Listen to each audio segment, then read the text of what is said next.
It's time to sit back and relax with your favorite drink. And listen.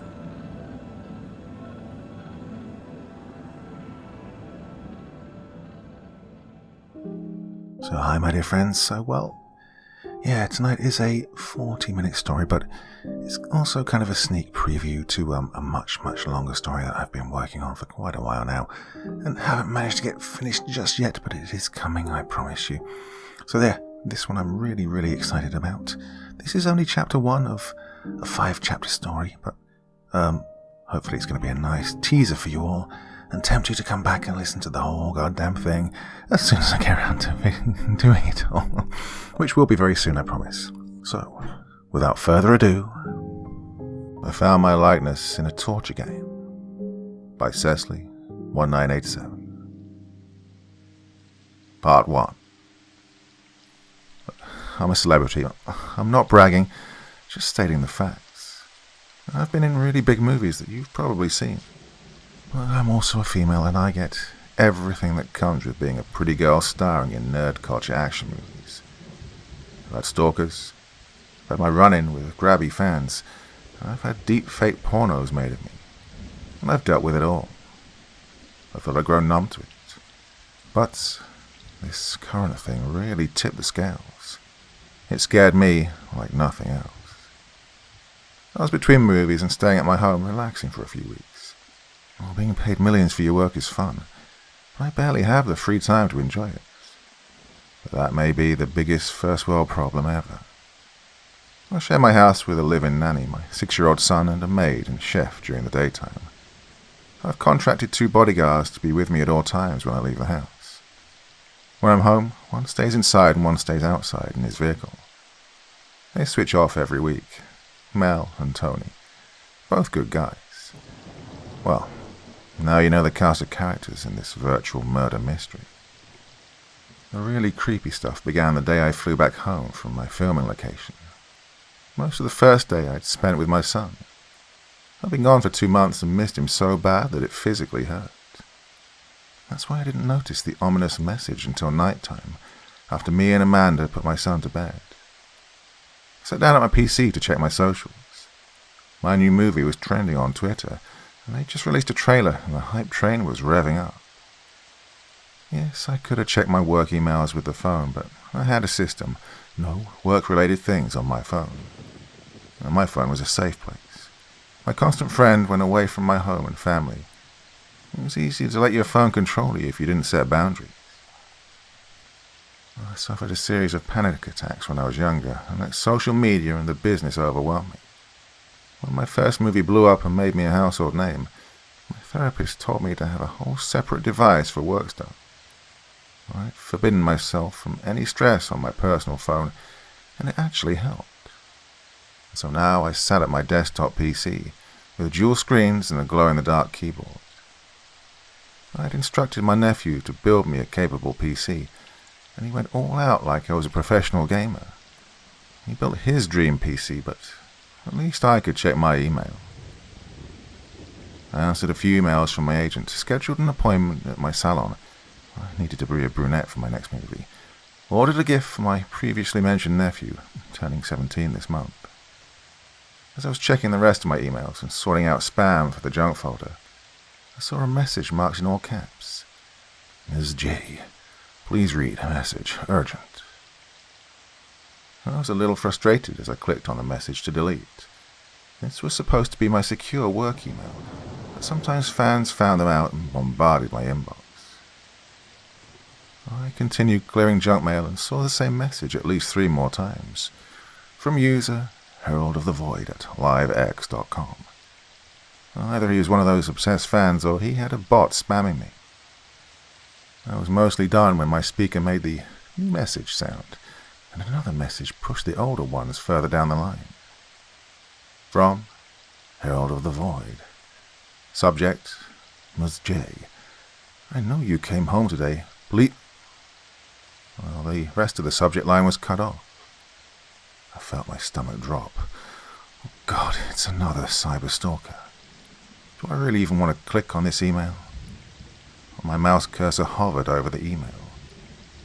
As if the sicko on the other end could sense my trepidation, another message chimed in, and I went from scared to angry. From Herald of the Void. Subject: it's about your son's safety too. I knew all the dangers when I took the job. I knew I had rabid fans all over the world. I knew some of them were fucked in the head. Somehow they thought that they owned me, or I owed them something because I was attractive and a nerd. I tried desperately to keep my son separated from the paparazzi, creepy fans, and the Hollywood bullshit. And so, I clicked the message out of anger. Dear Jay, I'm breaking one of my self-imposed rules that I've placed on myself. I'm coming directly to the subject of one of my simulators. I break my silence in order to bring a troubling matter to your attention. I am a video game programmer and designer, but you won't find me working for any big company like EA or Activision. The games I've made are high quality, but exclusively only to the client who commissioned the game in the first place. The games I create are of a particular matter for clients with a rare exposition. The games I create will be considered shameful or troubling if my clients were discovered playing them. Yes, some are pornographic, but that's not where the extreme taboo comes from. I scooted in closer to the monitor. I'd barely gotten into the mysterious message, and my spidey sense was going off. It's like I knew this would be a moment to change my life. Before I knew it, my hand had gone for the drawer where I usually kept my cigarettes. The empty box inside had a sticky note with my handwriting on it reading, "Be strong, for Jacob." I quit 2 months ago for my health and my son, but I was about to receive a very convincing reason to relapse. The message continued. I create realistic and graphic murder simulators for paying clients. The service I provide is very customizable. The client can request the name, age, and appearance of the virtual victim. The client can give me any number of details to make it as accurate or surreal as they want. Right now you probably scoff at my profession. Maybe you think me no better than a porno director or a virtual snuff film creator. But studies have shown that people exposed to extreme violence in video games rarely escalate to committing actual crimes in reality. I believe I give a virtual alternative to real-life violence, an outlet for the darkness inside us human beings. We are just highly aggressive and territorial primates that still think they're trying to survive in the jungle. Our brains haven't evolved to a point that calm and reason always prevail. That's why I utilize this technology to pacify man's homicidal and toxic desires. Well, I was intrigued, and a little afraid as I read further. But I did roll my eyes at the gratuitous pontificating of the author on the other side of the message. He had people all figured out. But, Miss J, I am a fan of yours, and I'm afraid your life may be in real danger. The client has commissioned me to create a murder simulation with you as the victim. I usually get requests like this. Politicians, actors, and ex-wives are the most requested for virtual victims. People in the public limelight make for the most detailed victim murder scenarios I can create. The privacy invasion of social media has helped me craft more accurate, personalized scenarios also.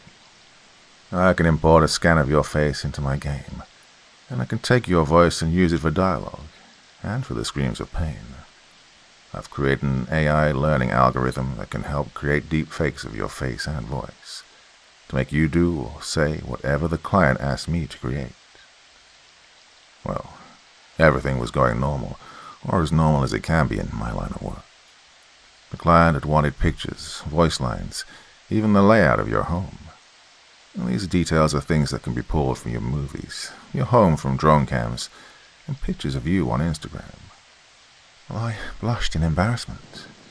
I knew a lot of my life was out for the world to see, but I tried to keep my house and kid private, like my very own safe place. But I had shared pictures of Jacob inside my home on my own personal, privated accounts that I only shared with family and close friends. I had to close the account after a couple of months when creepers somehow infiltrated it, pretending they were people I went to high school with and catfishing most of my family. What's worse is that the man who lived in my house before was a popular athlete during his rookie year. He had MTV come by and do that dumb show Cribs. The dumbass just helped everybody case his house to be burglarized. What weirded me out was how creepers dug up old high school yearbooks to impersonate friends from high school. It takes a strange persistence to get that close to me, and I was feeling that same uneasiness again. The letter continued. The client wanted the standard package: home invasion, multiple torture methods. The client kept wanting more, sending more audio, more pictures, wanting more scenarios. He kept paying and I kept programming. But this is where things got out of hand. He asked for another murder victim. Your son. I literally gasped when I read this, like I was acting in one of my movies. This had gone too far. Nobody brought my son into their sick fetish. I had to read on. I had to find out why this programmer had contacted me. Then pictures of your son started coming from the clients. Some easy enough to find with some digging. But then the audio came. I think whoever the client is, the client wanted a male avatar. It's someone close to you, somebody inside your house. I think his fetish, his fixation on you, is escalating to real-life violence. I need you to play the alpha build of the game. I need you to go into your own murder to play detective. Only you can piece together who it is that wants to kill you. I believe this isn't a fantasy. Its practice runs for the real thing. Well, I may have a despicable job, but I'm not evil. I will not be complicit in murder, especially murder of children. My stomach dropped as I scrolled down and saw a file to unzip. That could be a trick, or a Trojan horse virus. This could just be another convoluted way to hack my computer. So I sat there quietly for 10 minutes, mouse hovering over the file. I decided to take the risk. I had to keep my son safe. The file unzipped and started quickly, blanking out my screen. A bizarre 2D image faded into existence, very reminiscent of the development studio intros in the credits before a legitimate video game. It was a disturbing image of a man on a cross, like the Christian iconography you could find in any Catholic church. But where there should have been the face of Jesus or some poor sinner, there was the profile of the head of an enormous crow. Its beak opened in a scream, and its black pool of an eye was staring back at me. As I looked closer, I realized the crowman had multiple arms and legs, also spread out and nailed on arms of the cross. I guess it was supposed to be a parody of the Vitruvian Man created by Da Vinci. I knew the image was meant to be disturbing, sacrilegious, and cryptic, something a creeper would do to make himself seem edgy. The crucified, anthropomorphic crow was drenched in red blood. The blood was animated to splatter onto curvy words below its hanging body.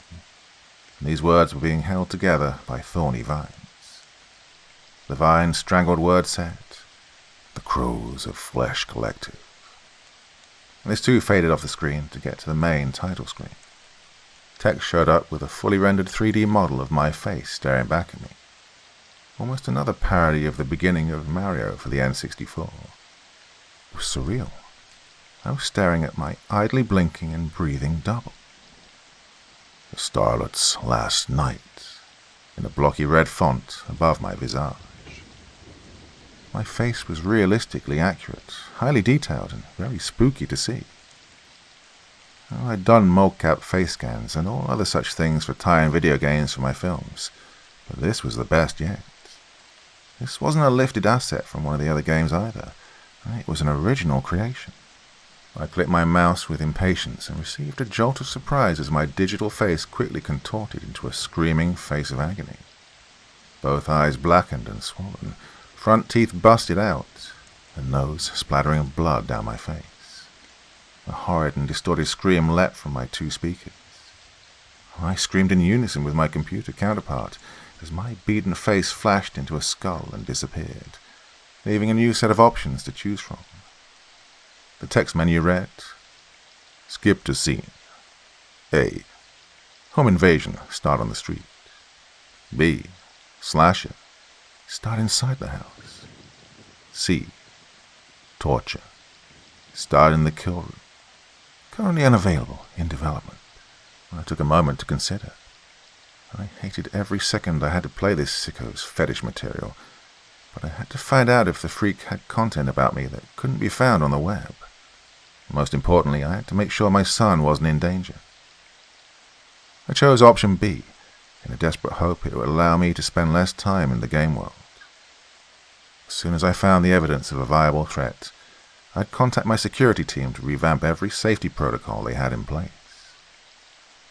The game started in the first person in what looked like the foyer of my home. It took me a bit to get familiar with the controls. I had a big brother growing up, so I knew my way around GoldenEye, Half-Life and Team Fortress. Many summer days of me and my sibling taking turns on my mother's clunky family computer, downloading anime and Linkin Park videos, scaring ourselves with horror games and destroying the computer with viruses from LimeWire. I just had to let the muscle memory settle back in from those distant days. First thing I did in-game was look down at my feet in an attempt to see what my POV avatar looked like. It wasn't like the old days when the programmers didn't include the player's body, and you just seemed to be floating around as a set of arms in a shadow. Well, I was in luck, sort of. Black boots, black pants, black shirts. Well, not much to go on, but the body appeared to be masculine. I looked around the digital recreation of my home. Most of the lights were off, leaving me hidden in greys and blacks. Only the green, rapidly blinking of my alarm panel gave any colour to the dark foyer. I approached the panel and triggered a text prompt on my screen saying, "Enter code to deactivate." A close-up of the number pad filled most of the screen. I swallowed hard before typing in the actual security code to my house. Nobody should know the code but me, and yes, I know this was stupid. I changed that code ASAP. But even my 2 security guards didn't know it. They had to swipe their keycards and enter a PIN. I sighed as red letters popped up on the screen saying, "Incorrect code. Use counterfeit security badge or finish your business before the police arrive." Finish your business? I asked myself. Could you speedrun the whole thing by setting off the alarm and then just run up and smack the intruder on the head? Of course, I knew where my room was, but I wanted to explore the rest of the house first. It was a 1-to-1 scale replica of the real thing. Same light fixtures, same tiled, same late 70s Art Deco vibe. When I first bought the house in this palm tree-shaded, gated community on a rolling hill, my nephew would jokingly quip, "This looks like the mansion from the Manson family murders." I laughed at his dark humor then. Now the joke didn't seem funny at all. One thing I did notice as I walked around my digital house was that none of the furniture was the same as its real-life counterpart. This was good. It meant the freak that commissioned this game was only guessing how the inside of the house looked, or just didn't care. Maybe it was just some harmless, twisted fantasy and not a real threat. The time came for me to check out my room. I stood in the virtual hallways facing my door, my son's closed door to my right. The prompt on the screen, E to open, mocked me, but I finally did press the button, causing the door to creak open slowly. I stepped into my dark room. My bed was empty, and there was only a glowing light coming from the in-game computer monitor. I could see the silhouette of me, sitting in the swivel chair, back to the hallway, preoccupied with something on the glowing screen. I immediately felt a shiver go down my back, and felt as if there were eyes on my back in real life. It was surreal to be a killer, sneaking up on my virtual self while I sat in the exact same spot in real life. I couldn't take it, so I left the game to quickly hop out of my chair and lock my door. Feeling safer, I returned to my computer and took a seat to continue the game. Somehow I jostled my keyboard when I took a seat, causing my player to unsheath a knife with a stereotypical shing sound effect. The NPC modelled after me stood up from her keyboard, glitched in and out of a T-pose, before turning to me and saying, "Oh my God, who are you?" Well, this freaked me out completely. It was my voice playing back through my computer speakers, for damn sure. But the cadence of the dialogue sounded stilted and unnatural, like it was a couple of voice lines spliced together. My digital double darted away from the computer, obviously alerted to the knife-wielding killer in her room, and was trying to escape. But her AI pathfinding must have been off, because she ran directly at me, before turning on a dime to retreat further away. I had no clue what to do, and swiped at her with my knife out of panic. I heard a scream in my voice, followed by the telltale thunk of landing a hit marker in a shooter game. "Oh, shit, sorry," I yelled out to my double, like she could possibly hear me. Now my likeness character was holding her side and limping away, dragging a foot like the injured animation in the RE games. She went to a shadow on the far wall and began doing something by the bookcase. I got the prompt. Press F1 to open kill bag. When I pressed it, a new window popped up over the game, but the sound continued in the background. It was a grid pattern similar to the inventory screen in any RPG. I cycled my mouse over the items within for a quick description. A knife, handcuffs, chloroform rag, pliers, duct tape, taser, and a syringe labeled special cocktail. I'll knock myself out. Yeah, that's what I'll do," I said out loud again to nobody in particular. I was really just trying to comfort myself during this surreal situation. I couldn't bring myself to murder my computer self, so taking a chloro nap was the best option. After selecting the chemical-drenched rag, I hit F1 to close the window. To my surprise, my video game doppelganger had vanished. I spun the camera around, searching for my sneaky self, but my victim, me, was just gone. I thought at first it was a glitch. The game had blipped my character model out of existence, and I would have to reload the game. But then I saw something peculiar. The corner where I'd last seen myself had a bookshelf pushed to the side, with a secret door revealed. "Oh shit! The panic room!" I yelled. I quickly looked up from my computer to the real-life version of the wall with the door on it. When moving in years ago, the realtor had told me about the panic room installed by some CEO that got scared after watching the Jodie Foster movie. Now, the CEO had either had a short attention span due to a coke problem, or legal problems causing him to disappear to a country with no extradition laws virtually overnight. The runaway CEO had left his panic room project halfway finished. Just an empty room with a locked door with an entry code nobody knew. So I had a bookshelf placed over it, and had quickly forgotten about it. Well, besides, I had 2 armed guards and a burglar alarm. In a sane world, that would have been way enough. Oh God, though. He has the blueprints to my home. He thinks the panic room is operational, I thought fervently. So he doesn't know what's going on inside my house. He's just a pathetic loser with a murder fetish.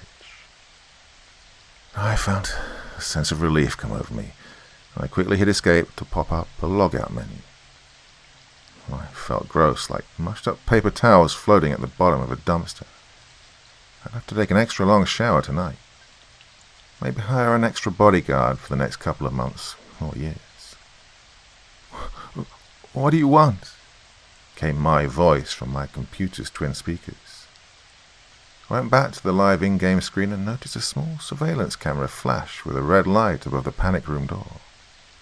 "I'm gonna call the cops. You need to run." My voice came again at a choppy cadence, like my dialogue had been spliced together from multiple movie lines. I guess the game wasn't over. Well, I would think it'd be game over if the victim-to-be made it to a safe place or escaped. A new window popped up at the bottom of my screen. There was a dialogue box, and there was a list of possible replies. Option A, intimidation. "Come out here now, cunt, before I burn this house down and kill anyone coming to save you." Oh, the C word wasn't censored, but I refused to write it down. God, I hate that word. Option B, bluff. "I can do this all night. Your phone line is cut, signal's jammed, and the guards are dead. I wanted you to run to your little cage." Option C, negotiate. You may be safe in there, but your little angel is still out here with me. My stomach dropped. There was an option to hurt my child. How sick was the creep who wanted this? How sick was the creep who made this?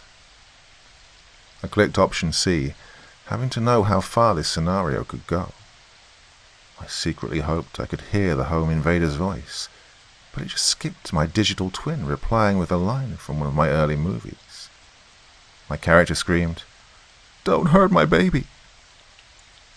Text popped up at the bottom of the screen saying, "Use her son to terrorize or convince her to come out."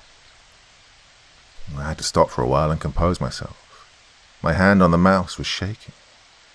How sick and depraved the world could be that some sicko got his jollies off by fantasizing about hurting kids. I realized I might have to smoke after this. Something a little more bohemian than regular cigarettes. I'd need it if I didn't want to suffer a panic attack. I walked my player to my son's room. I had to push through to look for any clues. I opened the door and stepped into the dark room. Colorful decorative letters were pinned to the wall, hanging over a small bed, spelling out the name of my son. Jacob's Clubhouse. Wait, did I say Alex earlier? Oh, whatever. Both names are fake. Let's go with Jacob now.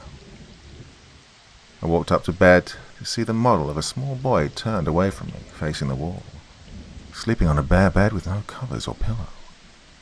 I pressed the E button to interact, and the boy woke up straight away from a deep sleep to turn and face me with no hesitation. "Oh, Lord, my baby," I said as I looked upon the perfect recreation of my son. I had expected a plain, unassuming asset to represent my 6-year-old son. The whole game was about me, wasn't it? I doubted the client wanted the programmer to focus too much on designing my son. He was just going to be used as a tool to lure me out of hiding anyways. Well, the least I expected was a player model around the same hair color and approximate height of my son. But this child was spot on with its real flesh and blood counterpart. The freckles, the curly hair, the blue eyes, the dimples. Somebody had done their research. What's going on?" my child asked in a voice very similar to the real thing. But there wasn't enough for me to pin it down as his actual voice. The child just sat up straight, stiffly, and cocked his head to look in my direction. Again, dialogue options popped up. Option A. "I'm the boogeyman, Alex, and I've come to hurt you real bad. Grab him." Option B. Lie. "I just gutted your whore mother, and now it's your turn to scream." Option C. Use sign language to tell him to be quiet. "I'm one of your new bodyguards. Your mommy sent me to come and get you. Quick, grab my hand." Well, this was it. This was the evidence I was searching for. Well, previously I mentioned I had a 17-year-old nephew and 6-year-old niece just 3 months older than my son. She was deaf, and of course her parents learned sign language for her. We decided to teach Alex ASL from a young age too, so my son could communicate with his cousin. I'd had a hard time learning ASL, but I learned the bare basics. My son took to it quickly and was fluent in it. When he wasn't practicing with his cousin, his nanny Amanda practiced with him, so this was a rather alarming and deeply personal tidbit of private information. I selected option C, and my son clipped out of bed and appeared to teleport in front of me. I guess there's no animation created yet for him getting out of bed naturally. "Lead the boy back to the panic room and persuade Jay to open the door," a new objective instructed me at the top of the screen. I pressed the S key to walk backwards out of the room, keeping the camera watching my son as he stood awkwardly by his bed. As the distance increased between us, I felt that his AI was broken. But at the last moment he took off in a stuttering jog to catch up with me. Flashbacks of babysitting Natalia from GoldenEye 64 racked my brain. Now, the stage was set. Me and my virtual son stood in front of the panic room door in-game. A loading icon flashed at the top of the screen and the frame rate dropped to a crawl before jumping back to life. "Don't hurt him. came my pleading voice from what I assumed was inside the panic room. "I'll come out. Don't hurt him," my voice repeated in the same copy-paste repetition. There was no animation of the security door opening. My virtual doppelganger just blipped into existence in front of me, T-posing for a split second. Well, as rank as some of the programming had been up to this point, I noticed what aspect of the game was giving the most attention. It was my likeness. My facial expression scripted to be terrified, my body shaking, my posture slightly hunched. And my body, spot on accurate. Too accurate. My character was wearing a white silk slip and clingy booty shorts. I was over-sexualized to the point where I could tell my character wasn't wearing a bra and was probably suffering from a severe wedgie. Option A. Kill her. Option B. Subdue her.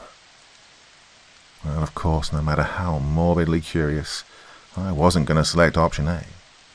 So I chose option B, and my character became equipped with a needle in his hand and poked towards my trembling body double. The special cocktail must have been potent because my character immediately ragdolled and collapsed to the ground. "Mommy!" screamed my son in a voice pitched to a higher tone. I turned the camera towards him and read the prompt.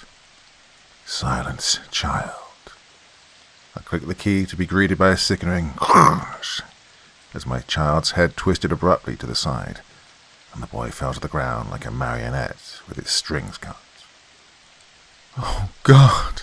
I screamed, pushing away from the keyboard in an instinctual act of revulsion.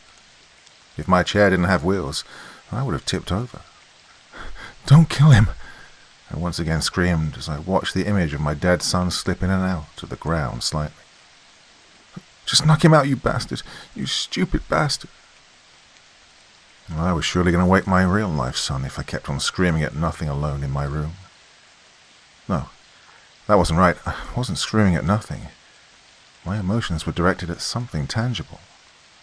I was scared, but more angry than scared. I was cursing the programmer of this damn game, or the sick asshole that had commissioned it. I practiced the breathing method my psych doctor had taught me. I closed my eyes tight and focused on my heartbeat. Once my hand stopped shaking, I opened my eyes. My eyes opened once again, very slowly. I was greeted by the sight of my virtual unconscious self still on the ground, and my mangled, dead son. Comical zzz wafted gently up from my motionless body. I wasn't left too long on wondering what to do next because the game had issued another prompt to hold my hand. Take Jay to staging area 2. Staging area? I asked myself as I clicked on my body, hoping my player character wouldn't snap my model's neck while lying unconscious on the ground. Suddenly the model of my butt and right leg took up most of the screen. I was carrying myself, and it felt very bizarre. My player character had hoisted my character's unconscious body over a shoulder, like a fireman carry. I saw a marker indicating a rally point somewhere in my virtual backyard. I hauled myself through my recreated house and stepped outside for the first time. God, it was spot on. Palm trees, pool, gazebo, large storage with attached upstairs apartment. The pool was lit, giving a shimmering, calm midnight atmosphere. I figured all this detail could be ascertained from Google Earth. Well, hopefully it wasn't captured from some freak looking over my privacy gate. Well, now I knew exactly where the game wanted to take my body. The standalone apartment above the storage shed. I hadn't thought about it since my ex-husband stayed there during our divorce. Now it was a room for my nanny, even though she had a room in the house. Well, she could stay out there on her days off to get away from work. But I was only half correct. The marker led me under the steep stairs running up the exterior of the building. 2 green garbage bins were stored under the stairs. My character, now weighed down, slowly slogged over to the bins. Just another insult about my weight.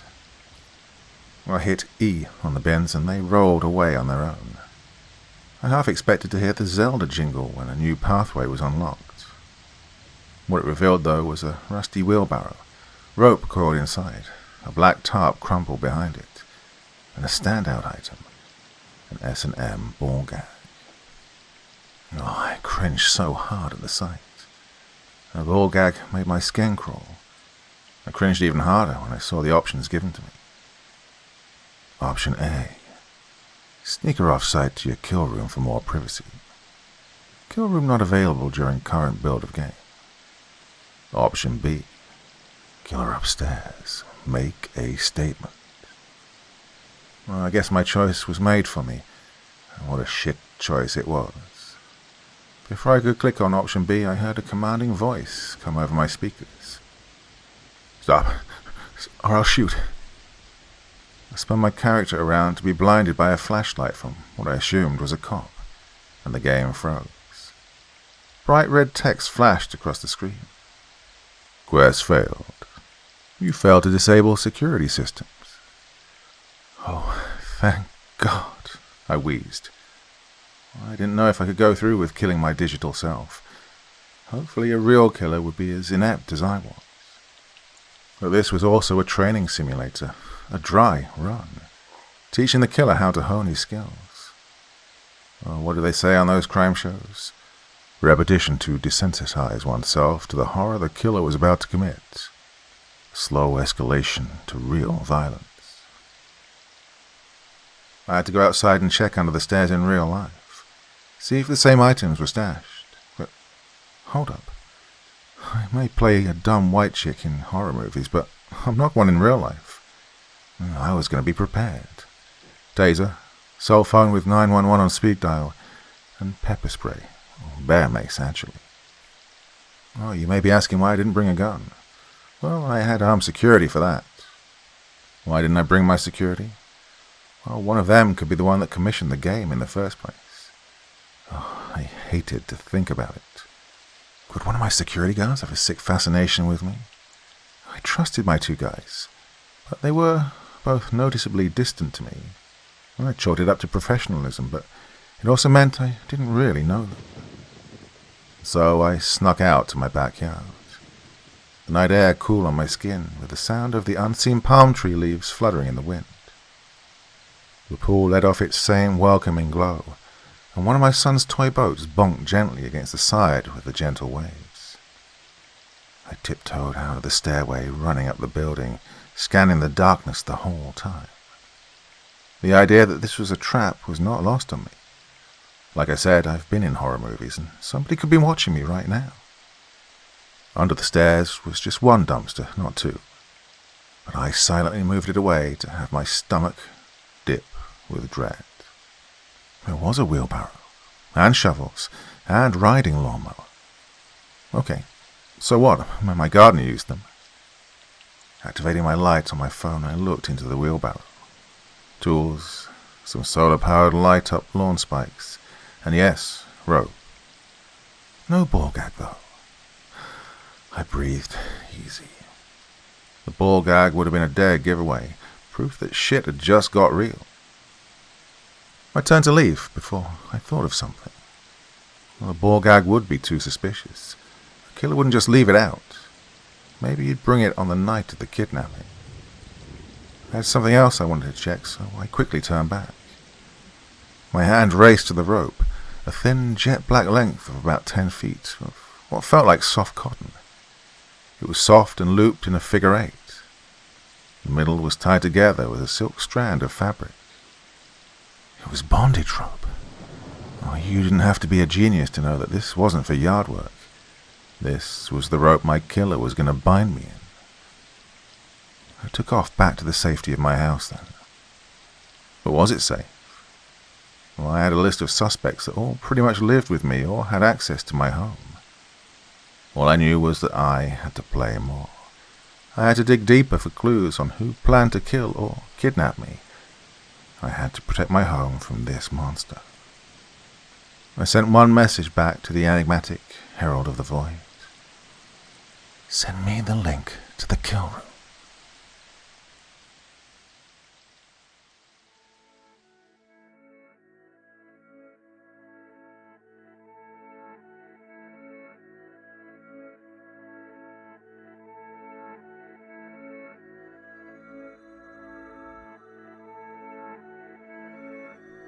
Thank you so much for taking the time to listen to this story today. It really means a lot to me and to the author of the story, of course. Well, if you want to know more about me, I'm pretty much everywhere on social media. You can find me on Facebook, Twitter, Instagram. You can download my music on SoundCloud. I've got a Patreon if you feel like. Throw me $1 or $2. Very much appreciated. And of course, on Reddit, I have a place where you can leave stories if you want me to read one that you've written. Well, hoping to see you all again very soon. Till then, sweet dreams, and bye-bye.